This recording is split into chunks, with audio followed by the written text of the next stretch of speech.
Good morning, good afternoon, good evening. This is going to be a quick walkthrough of the naeyc.cadazzle landing page to help and assist all classrooms with their naeyc classroom portfolios. So as you see here, this is a quick overall breakdown. There will be some additional verbiage added in.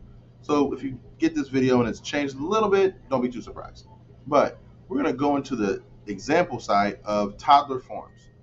This is the toddler forms for the naeyc process. So what we have done at Cadazzle is taken in the torch process and look to make our own classroom portfolio, so you can do this on your own speed while still following the naeyc standards in that order. So a couple things to look at when you're looking at the entire standards. You want to look at, if you see 2.1, that means the standard form for this is maxed out at 25 different fields in that standard. So you would have, well, let's go into it.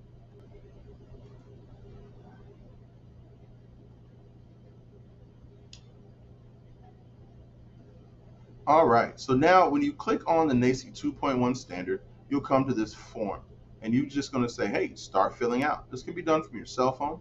It can be done from a tablet. It can be done anywhere. It's really, really user friendly. So one, you want to, every form you start and do, you want to fill out your name, phone number, email, your center of your location, okay?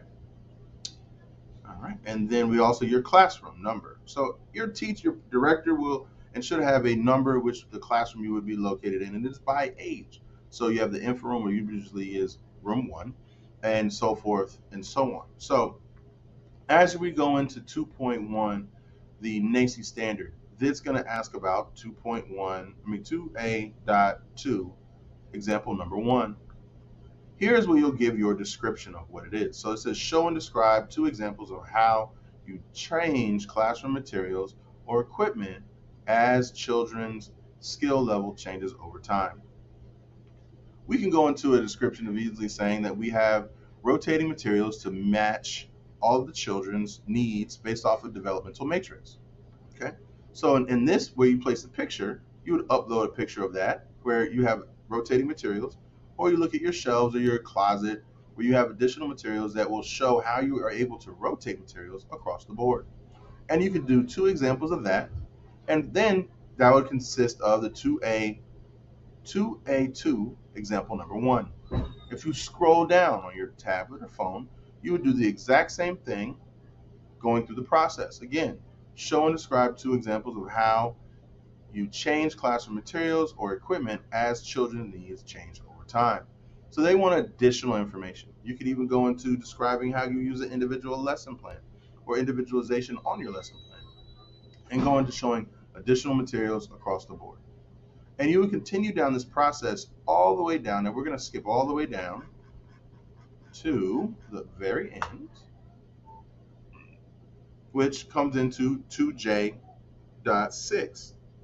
Talks about lesson plans.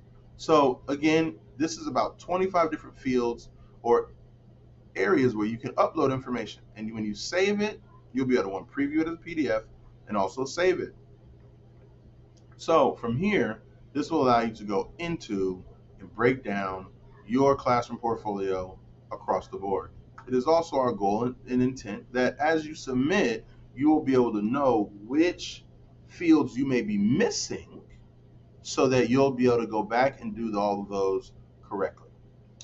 All right, now let's take a jump back to the landing page. So here, as you see 2.1, when you complete all of this, you then will go to 2.2. When you see a 0.3, that just means we're breaking up that standard into different sections so that you can accomplish and take them down one at a time. So now going back to the main landing page, you can see this infant, toddler, preschool. This is something that we're going to keep going in depth with. If you see or know of any other ways that this can be improved, please reach out to your director or reach out to me directly. Again, I'm Robert Hill, here to help. Take care. Talk soon.